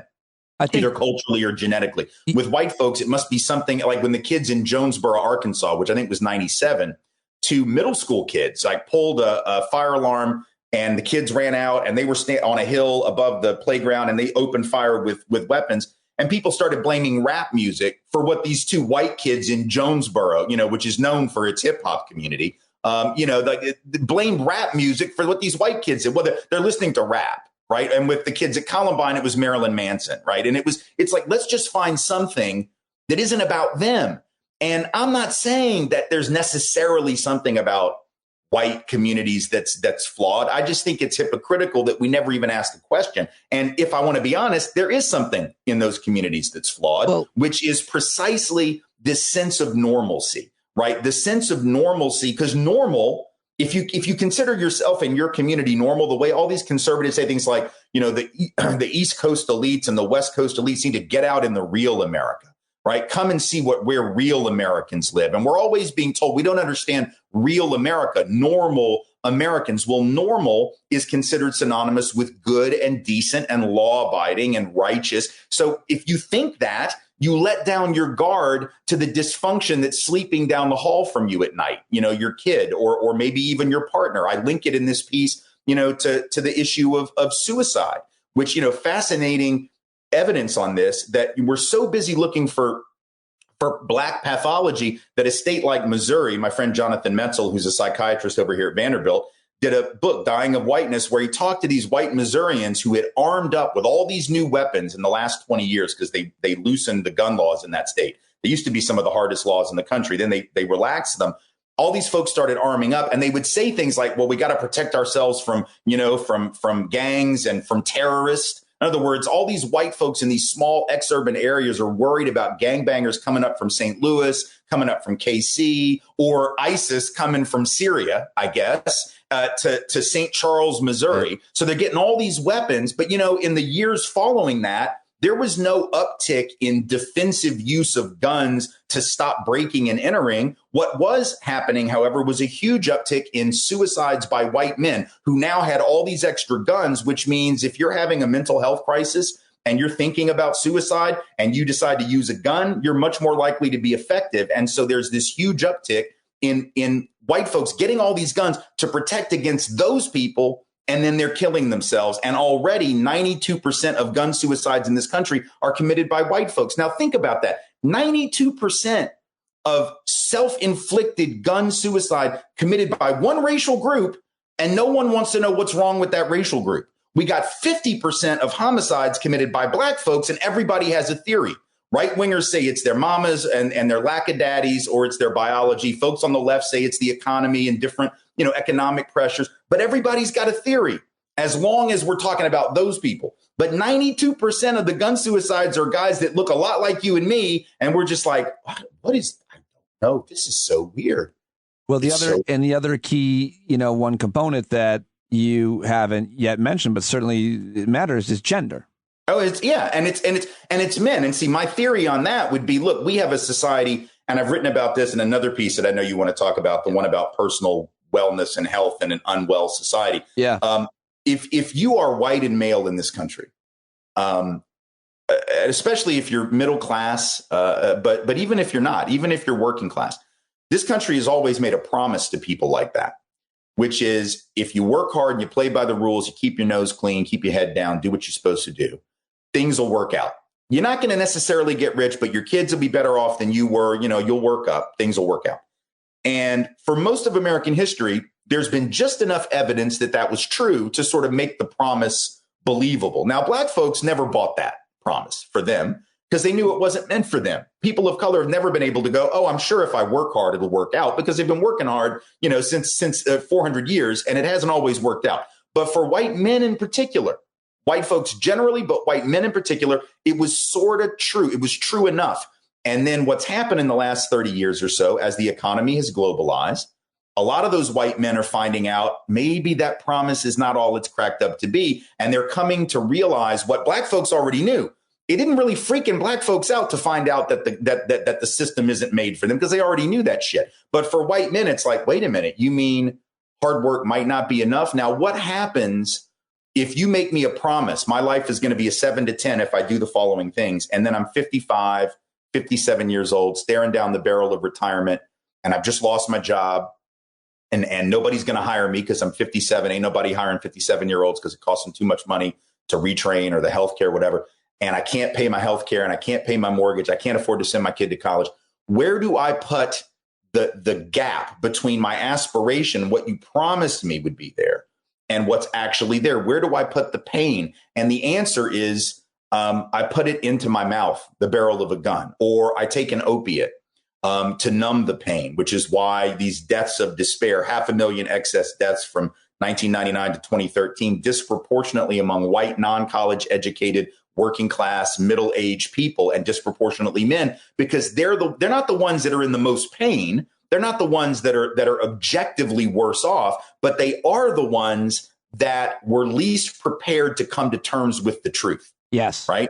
Yes. And that is the pathology of privilege. So in Oxford, Michigan, the pathology of privilege is you let your guard down to the danger that was in the algebra class with you, and you didn't take it seriously. The pathology of privilege all across this country in these white rural communities, that those of us who are on the left, we're accused of not caring about them. We're accused of mocking them and hating them and looking down on them. And meanwhile, we're the only ones that are actually talking about what's killing them. Right. Which is the very promise that's being made that none of the people who are making it intend to fulfill.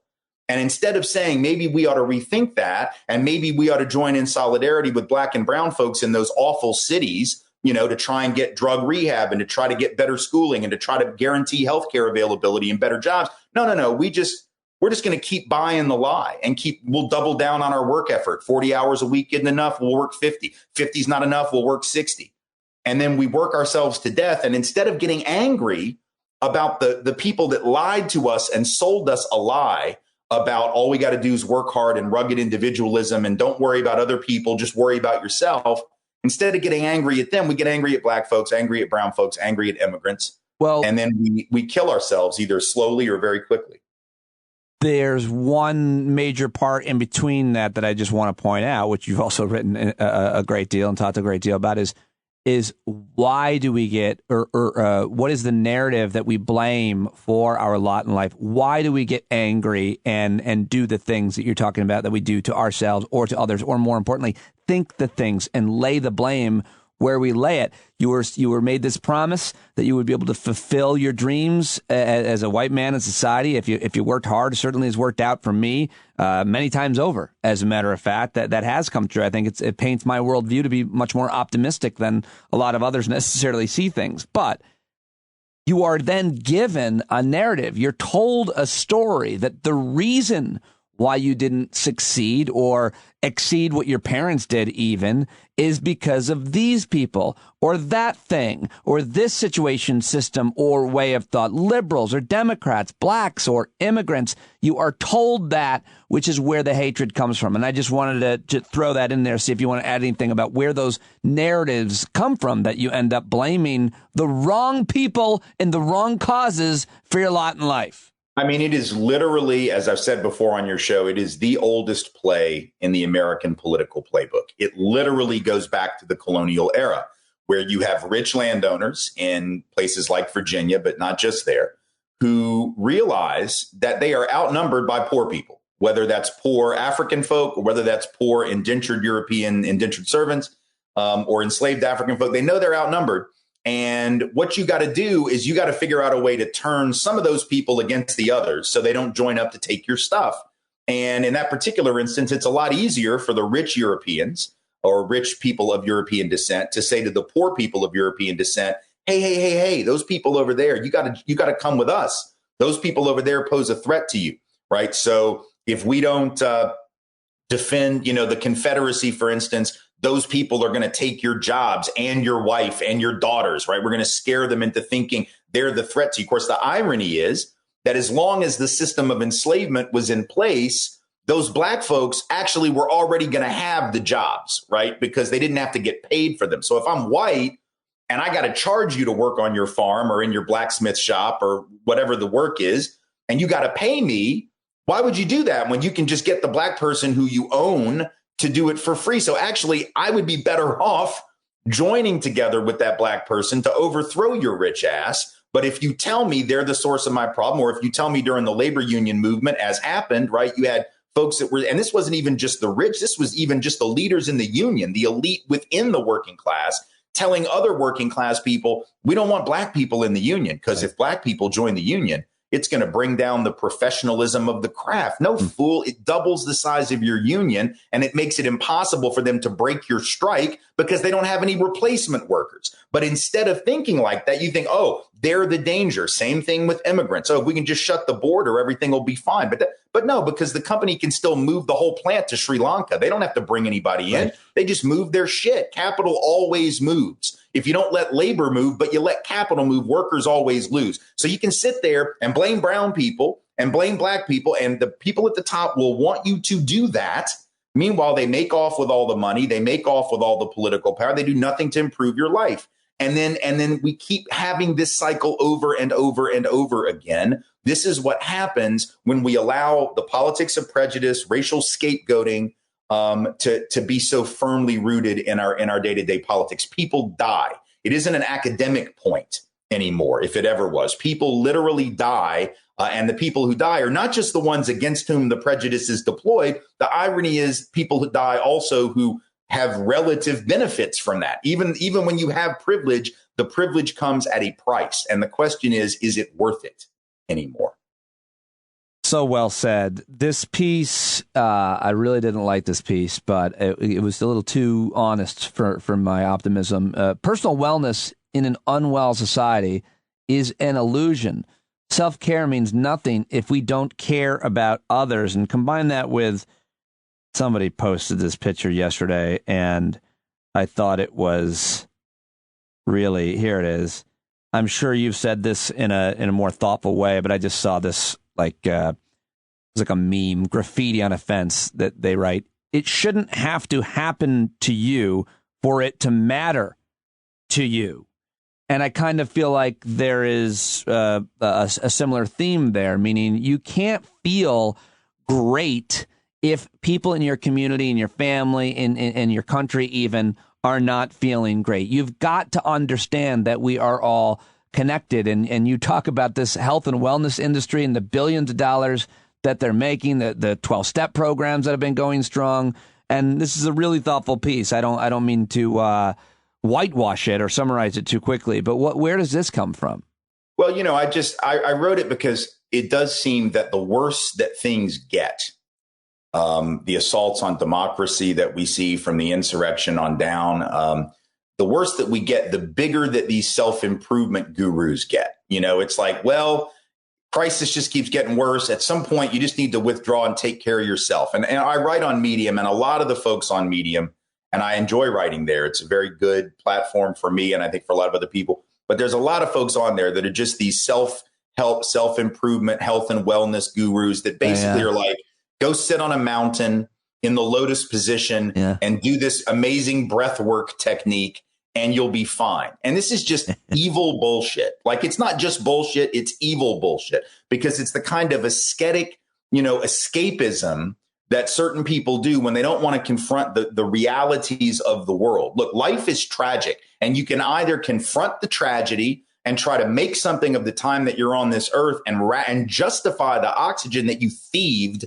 from other beings who probably could have used it better, or you can sit on the side of a mountain in the damn lotus position and try to get your own chi in order, like whatever. But you're not going to be able to do one if the other is, it's like, if you think you can be well in an unwell society, it's like saying, well, look, man, I got, my kidneys are in really good shape. Now, I happen to have like 95% blockage in the widowmaker artery, but I'm sure that my kidneys are good. And that's really what matters. Like, at some point, it's going to come for you. Right. It isn't even just a moral issue. I could make the moral case that it's wrong to ignore the pain other people are in. And I make that case every day in my work, but it's also impractical. This stuff comes around. And so in that piece, that's where I talk about, the deaths of despair, quote unquote, among these white folks who are not the worst off. But when they come to grips with the way society really is sick, when they actually have to confront how sick the society is and how it's actually going to let them down too in the long run, then they're not prepared to deal with it. And I use the metaphor of the Titanic at the end, that the people on the bottom always knew the water was rising. They're screaming.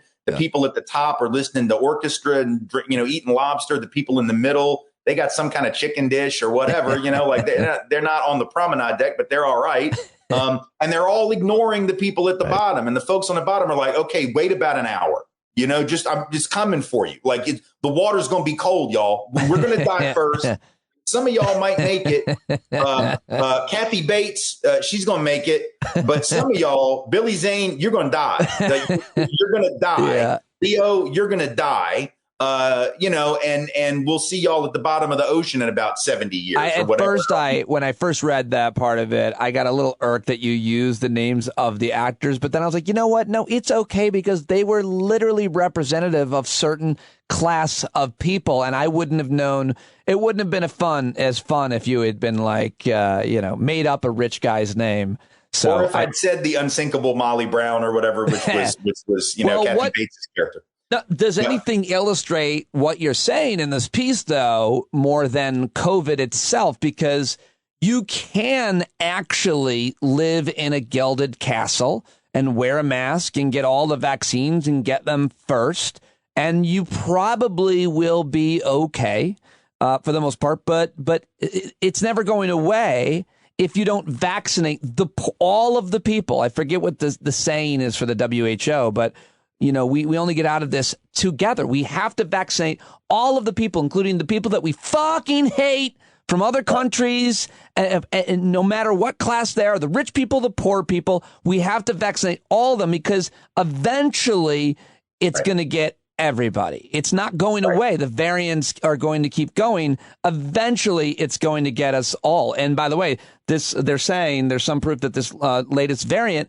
may have evolved in someone who was sick for a very long time because they might have been immune deficient. Maybe they weren't able to get care living in a poor country.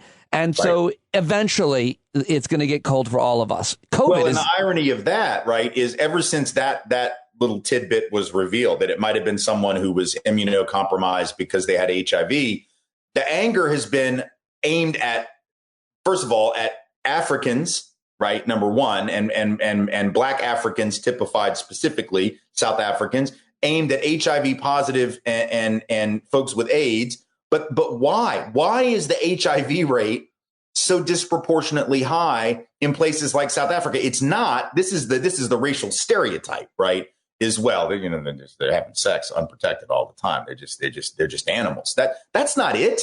The actual rates of sexual activity are not astronomically higher in one part of the world as opposed to another part of the world, Mr.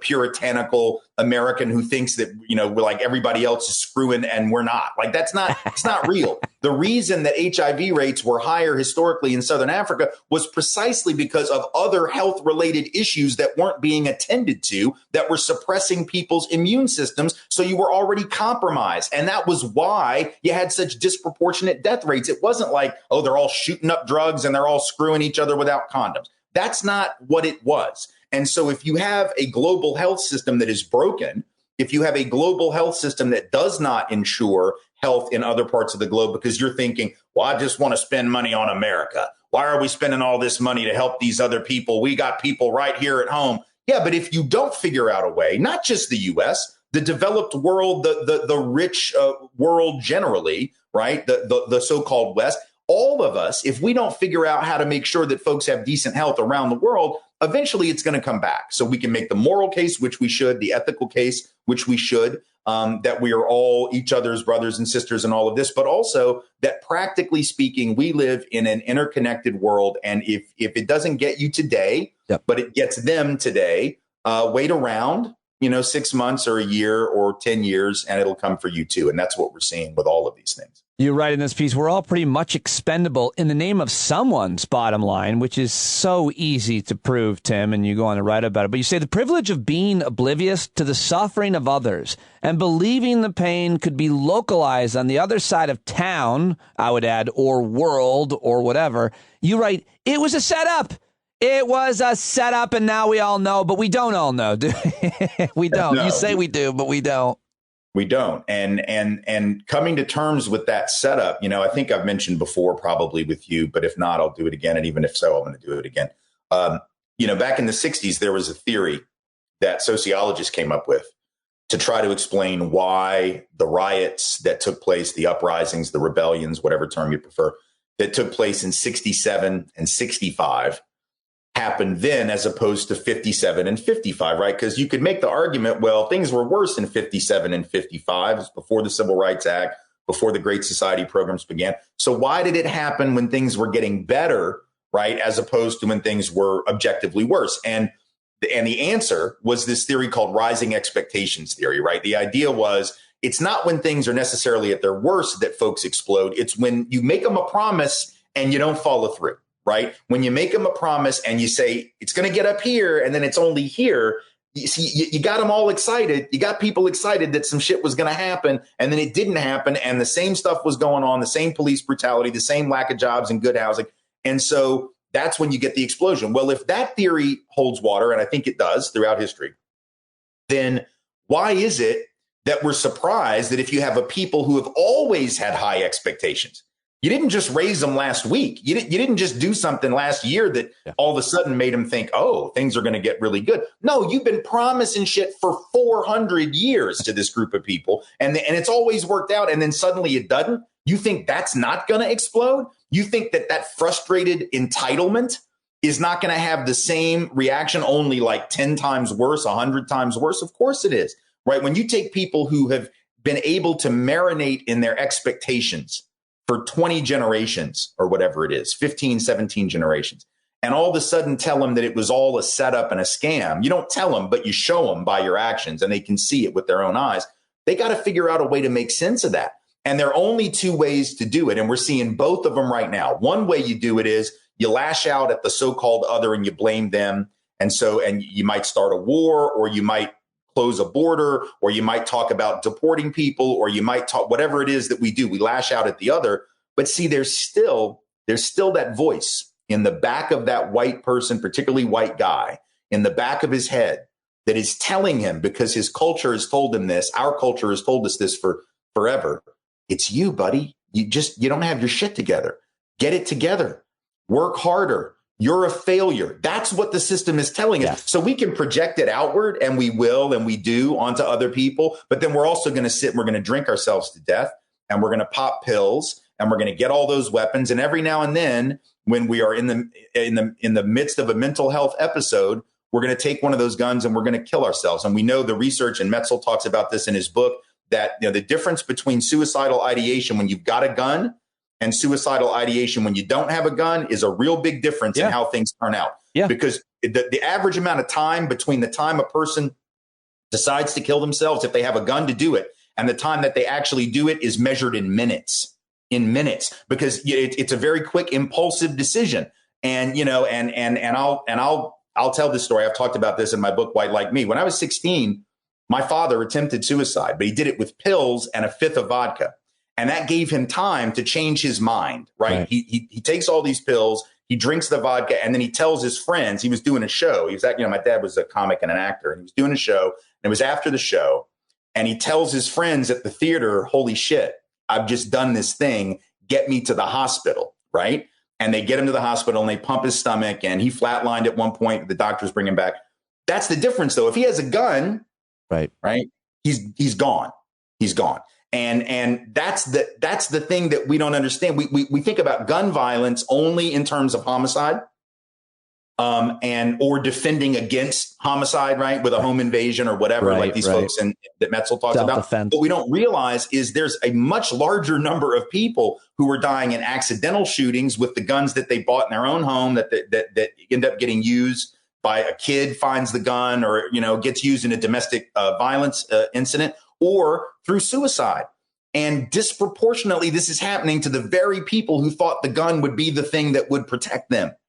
And there is a racial element to that, and a class element. And as I mentioned in this latest piece about the school shooting, I'm curious why we don't wonder what it is about white culture that thinks owning a gun is a rite of passage for a young boy. Yeah, no, I think that's where it lies. And then even Black parents don't do that. Black parents don't buy guns for their kids.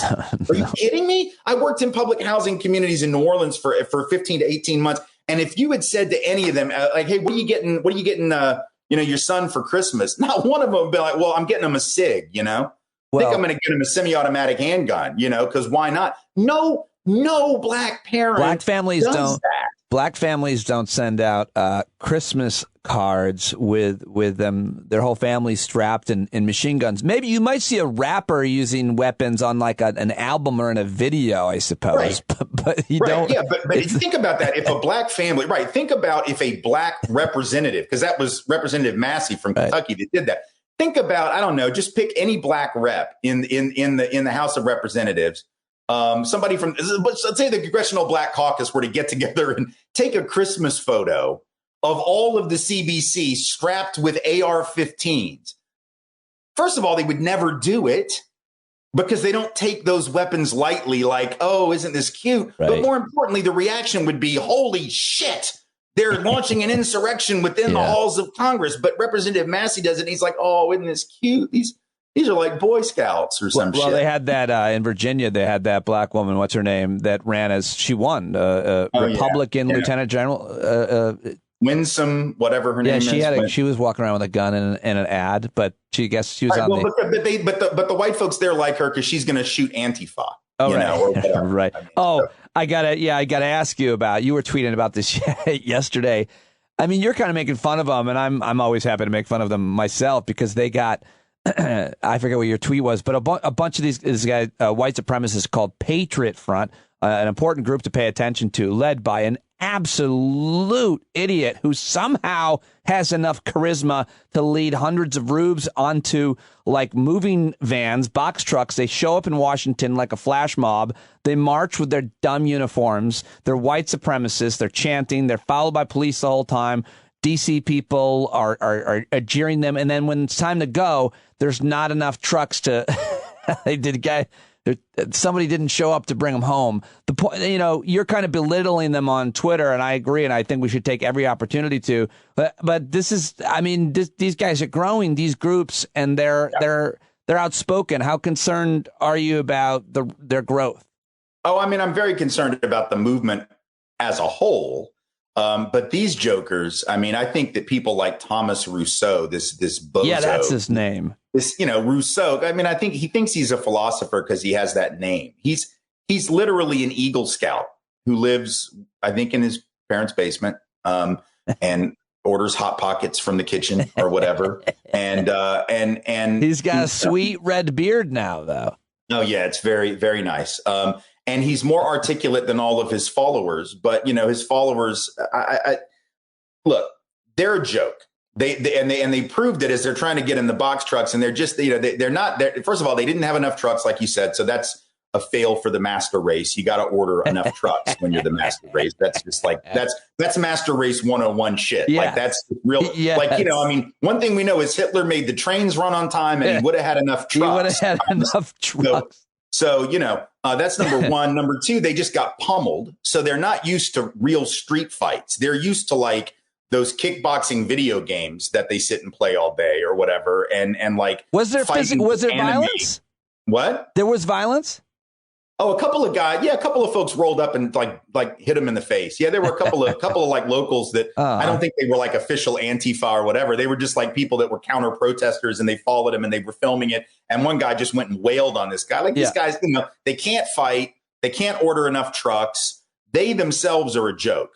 But let's be real clear. Just because people are a joke doesn't mean they can't do a hell of a lot of damage. Individuals, we know, Tim McVeigh and others can do a lot of damage even when they aren't part of a group that's larger. And so on the one hand, we ought to be really obviously heartened by the verdict in Charlottesville that theoretically could bankrupt some of these white nationalists, Richard Spencer, Matt Heimbach, big deal.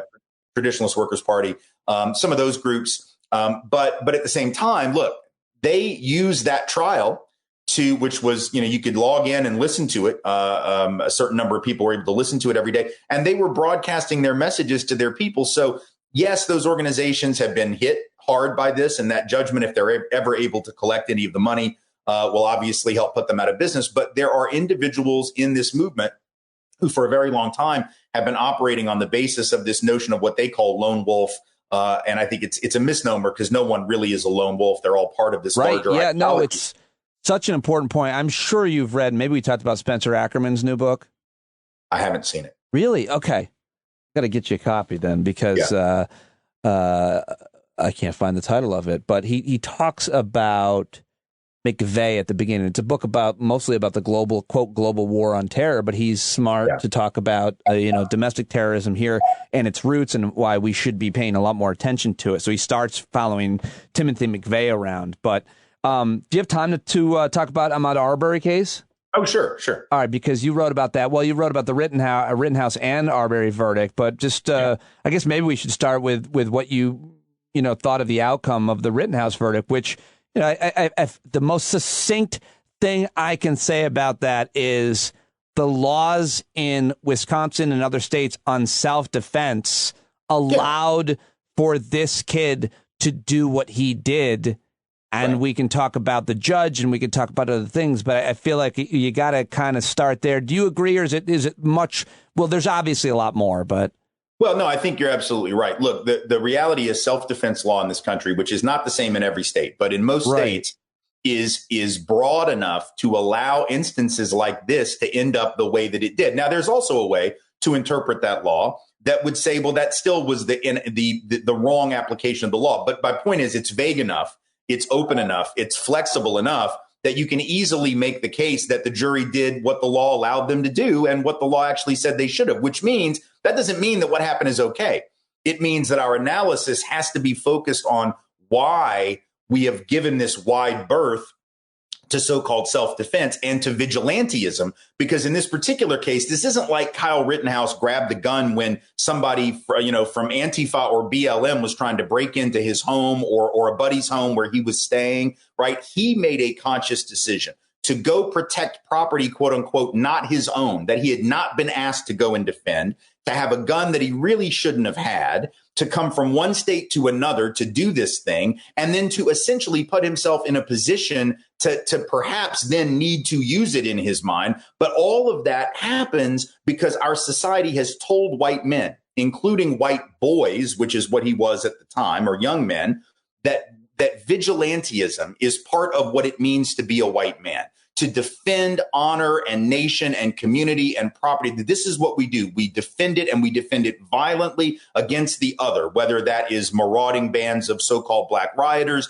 or their white supporters who have come out in the aftermath of the shooting of Jacob Blake. Like, this is a message the country has sent since the days of slave patrols. And so we can get on Rittenhouse all day long and we can blame him. We can certainly blame his mama. We can blame how he was raised. But we've got to have at least as much anger and focus on the society, not only in terms of how we've constructed self-defense laws, but the system that told him and tells white men every day, including the 3% militia people who showed up in Ferguson. All these, oath keepers were showing up in Ferguson in 2014. This has been a constant presence. This idea that the law can't protect us, so we're going to take it into our own hands, by God, because we can.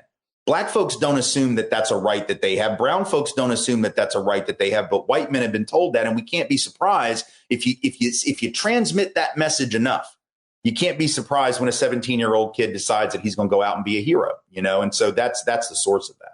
Ahmaud Arbery, the verdict there: 11 white people, 1 black person apparently, and a lot of black activists. Just thinking of Sharpton and others, touting that, hey, these white people got the right verdict in Georgia in 2021. We'll take that as progress. What do you think? Well, it's a really important victory for Ahmaud Arbery's family and for black folks in that community. And I think it's an important victory. Having said that, though, we got to remember a few things. Number one, this only happened because of the pressure that was applied by Ahmaud Arbery's family and others in the community, because there were 2 DAs in a row that weren't going to do anything. Yes, good point. Forgot that. They weren't going to have these men arrested, that actually were helping to cover up what they had done. And the only reason we know about what happened, and this is what I wrote about, you do realize, first of all, without the video, right, there's no prosecution, obviously, and there's no conviction because they're going to say that he threatened them, charged at them, tried to assault them. And if there's no video, it's their word against the dead man, and they're going to walk, right? But remember, the only reason there's a video, this is what's deep to me and hasn't been talked about enough. One of those guys, the third guy, William Bryan, right, or whatever his name is, he's the one that took the video, and they are the ones who leaked it. When Travis McMichael went to do a radio program, after this had happened, he hadn't been arrested, he goes to do a radio show, he brings the video, he leaks it because he believed that those three men thought this video, surely to God, they will realize we were within our rights to defend ourselves and to stand our ground. Look at this black guy running. And not listening to us when we tell him to stop and not stopping when we tell him to. And then he comes over towards us. And when I point a gun at him, he tries to knock it away. Well, he's obviously out of control. He's going to murder me and my daddy and my friend over here in the truck. So what do you expect us to do? And so this is the thing. Without the tape, which they leaked because they thought it would help them, without going through 3 DAs, without the public outcry, these men walked. So, yeah, the 11 white jurors did the right thing. They did the only possible thing given the evidence. This should not have even been a close call, and hopefully was not. I hope that when they went back to deliberate, they all just sat around and talked about how damn stupid it was that it took this long to bring the case. But regardless, let's keep in mind there was still this sense on the part of these defendants that what they did was fine. They were literally shocked. The attorney himself said afterward, we thought that video would help us. Why? Well, because you think that white people, because historically this has been true, when white folks see a black person not following the instructions of a white person, even who doesn't have any authority other than the authority in his own head, and reaches for a gun, of course you reach for the gun. That's a reflex. If someone points a gun at you and you think they're going to shoot it, the only chance you've got left is to try to grab the barrel and knock it away. And you may think to yourself, well, why don't you just get on your knees and capitulate? Because black folks have been getting on their knees and capitulating to white people like Travis McMichael for 400 years, and they're tired of it. That's number one. And number two, you shouldn't have to. You shouldn't have to get on your knees and capitulate to somebody who has no right to point a gun at you in the first place. And so that's a reflex. And you might wager, even if I do get on my knees and capitulate, they're still going to kill me. So I better. So the best chance I've got is he's not going to try to get the gun and then shoot 3 dudes. Right? I mean, it's just not even rational. That's horrible. It's just a reflex. It's like when you put your hands up and you try to knock it away. It's the same thing when a cop puts you in a chokehold and then they say, well, why didn't you just relax? What? You ever been in a chokehold? You ever been like, oh, well, I can't breathe, but let me just go limp. Let me just deep breathe like I'm on the side of the mountain doing my breath work. No, when you're being choked, you're going to grab at the arm. You don't think to yourself, oh, that's the arm of law enforcement. You're just trying to get the damn arm away from you, just like you're trying to get Travis McMichael's stupid ass shotgun away from him. And luckily, in this particular case, they did the right thing, but it's only because of a certain set of circumstances that oftentimes does not obtain. And it ought to make us ask the question, how many times when either cops or vigilantes did this kind of thing and we don't have video evidence, how often did they lie? How often? Because think about that case in Charleston a few years ago with Walter Scott, right? Walter Scott was shot running away, and the cop throws a taser to act like he had grabbed his taser. He didn't realize it was being videotaped. That guy now's doing 20 years in prison. But if it's not for that videotape, he's walking. Yeah, the one at the drive-through, it was very similar as well. I mean, just now a cop shot a kid in a wheelchair from behind. I mean, it happens so often that you do have to imagine how often it must happen where there isn't video evidence. And it, just as you said that, it just made me think of this. I've told a story before when a cop basically pinned me up against the wall backstage at a theater where I was the headliner. Long story. And he pins me up against the wall by my neck and I start fighting him. And my daddy was there with me and told me, stop, calm me down, and said to stop. And, and then the cop finally let me go.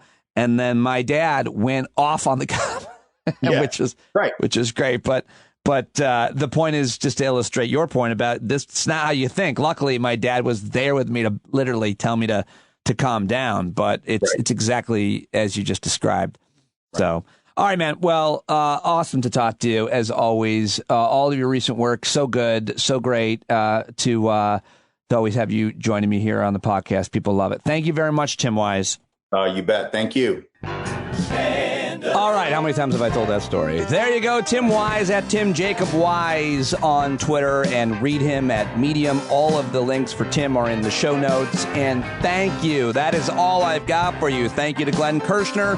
Thank you to every subscriber, including all of the new subscribers. Hope to see you on Thursday night at our hangout. You can always be passive, but would love to have you join us and say hello and tell us a little bit about yourself. It's Thursday at 8 for subscribers. If you haven't subscribed, go to standupwithpete.com right now. Also support our sponsor, which is givewell.org this week. Givewell.org/standup. Go make a donation. Hell, make a recurring donation. They'll match it up to $250. That's all I've got for you. Sorry today's show was up a little bit late in the morning, but I think hopefully get it up by 7 a.m. for you to listen to and download and share with your friends and tell them all about us. Okay, that's it. John Carroll is a Grammy Award-winning singer and songwriter and member of our community, and he sings us out with this song he wrote for all of us. John Carroll, take it away. Stand up. Well, the founding fathers saw a land for all. They had to stand up. They had to stand up. They had a keen imagination for a crystal ball, drawing all the plans of a stand up. But all they had to go on was the time they were in, with other causes for laws, and since they weren't even sin, they knew that change was gonna come before the change could begin. They had to stand up. All right, they had to stand up. We got to stand up. We got to look the devil square in the eye. We gotta let him know it's his time to go, and make it clear when all we hear is a lie. Why you lying awake wondering where the money all went? It'll be the cost of freedom that'll go unspent. You can see him flee the scene of that experiment if you stand up. All right, we got to speak up. We got to reach up and raise your voice in every way you know how. Don't be toes up. You got to show up. Ain't no better time to do it but now. No need to pledge allegiance to no wanton tribe. Rise up, show obedience to the voice inside, and listen well, and it'll tell you not to run and hide. It says stand up.